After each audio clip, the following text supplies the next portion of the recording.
Hey, I'm Matt, and once a week I break down world building techniques, tricks, and tips, usually by building a world on the fly. But in what I think is the third week in a row, we're going to take a little deviation from that and look at plotting. That's because, as you can see, my usual brainstorming space is taken up with a whole bunch of post-it notes. So I thought we'd take the opportunity to show how you can use post-it notes to plot out a long-form story. So stick around and let's get to work.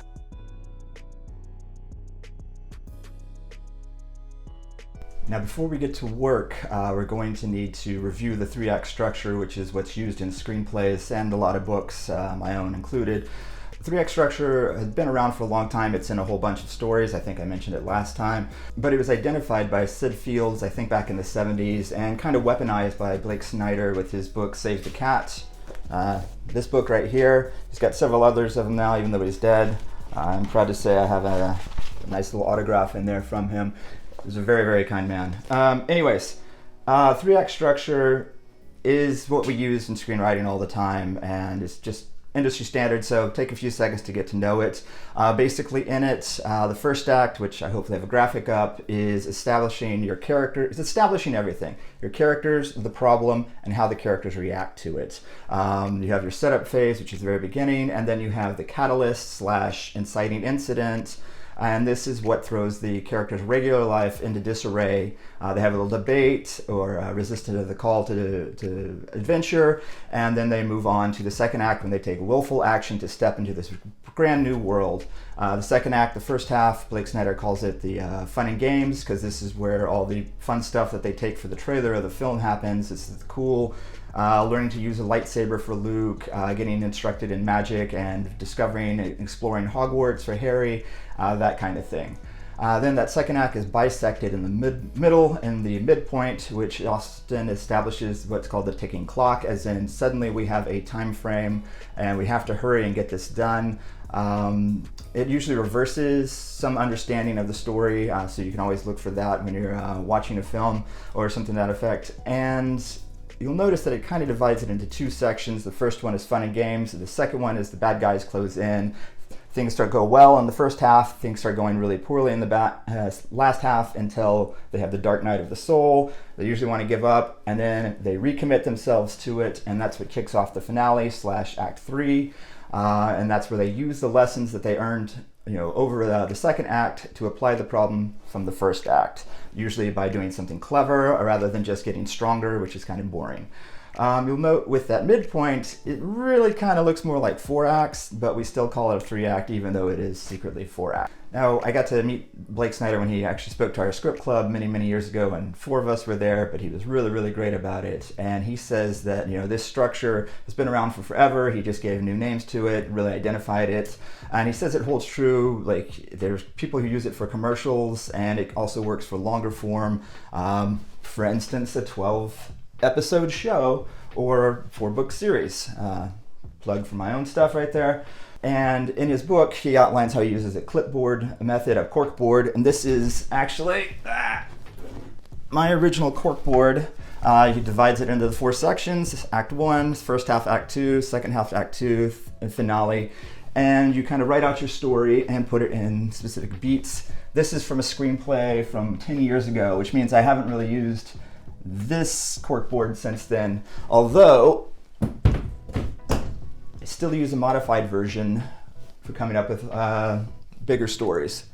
This one right here, as I mentioned before, I was hired recently to make a 12-episode show out of a fairly short story, and I had to do this. And what made it a little weirder is there's 2 teams, one in China that is writing things while I'm asleep.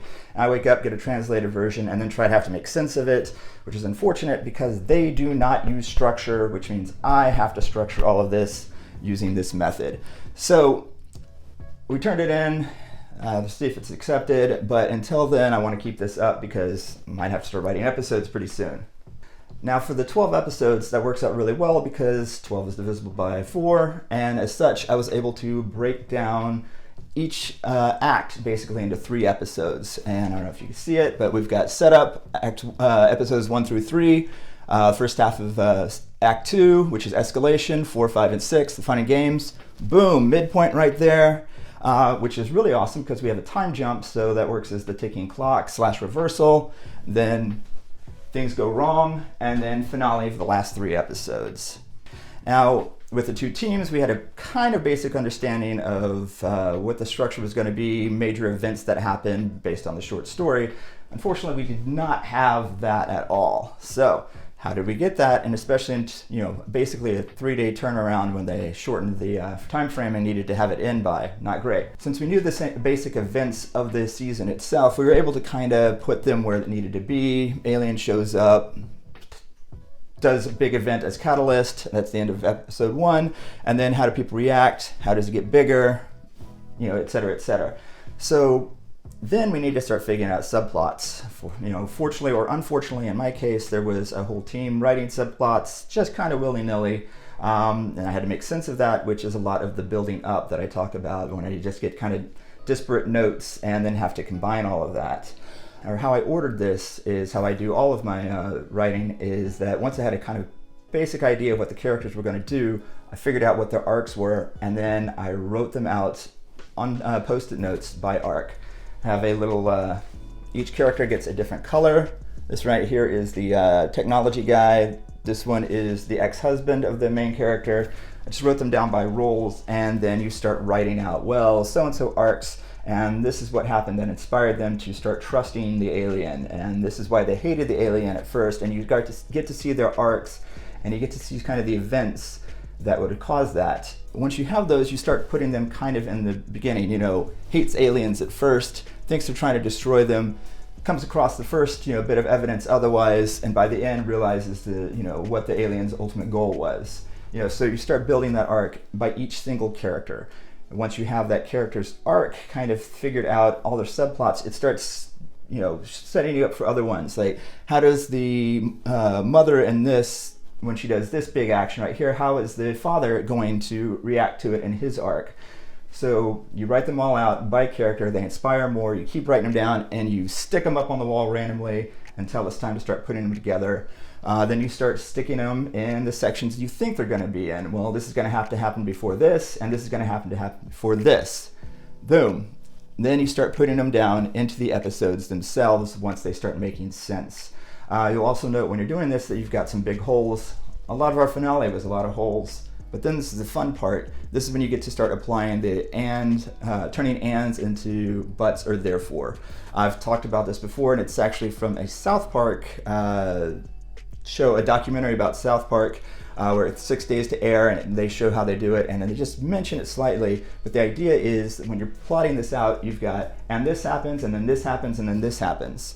And that doesn't work. What you need to do is condense them, streamline them. Sanderson calls it interconnection when he's talking about magic systems, and then that everything's, it's easier to keep it all together than it is to create new things. So what you start doing is you realize, well, if that character did that because of that event, that would just, spur this character to do this. And as such, you're able to start ordering them per episode with, set up at the beginning and the finale of each episode. You want to end it kind of on a cliffhanger when it's a long form like this. So these pink ones are events that happen, which is what kicks off the next episode.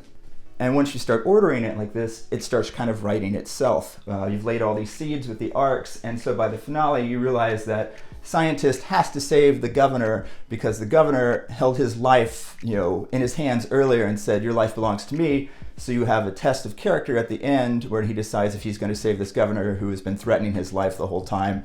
Does he become a better person? Yes.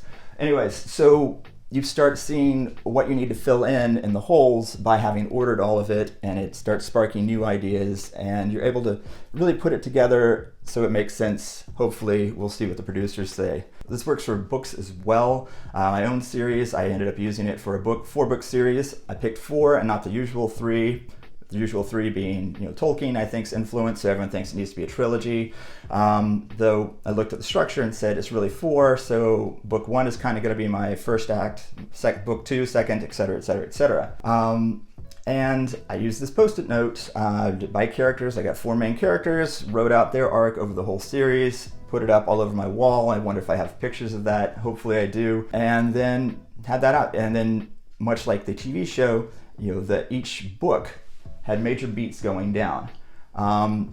This is kind of the what, not the how, which is where I'm having trouble with the other writing team, is that they just keep writing the how of like, the character does this and they do this and this. And you're like, well, that doesn't really matter. We need to know what they're doing, and then we can establish why they're doing it, what their motivations are.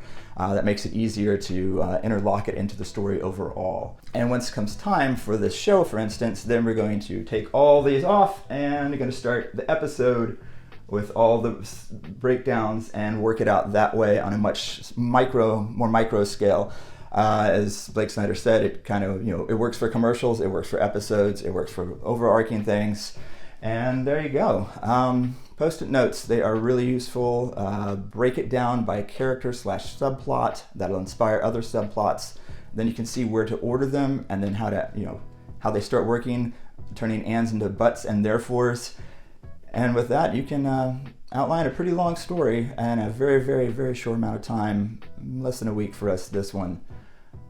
Yeah, there you go. I hope you can use it to build some better worlds.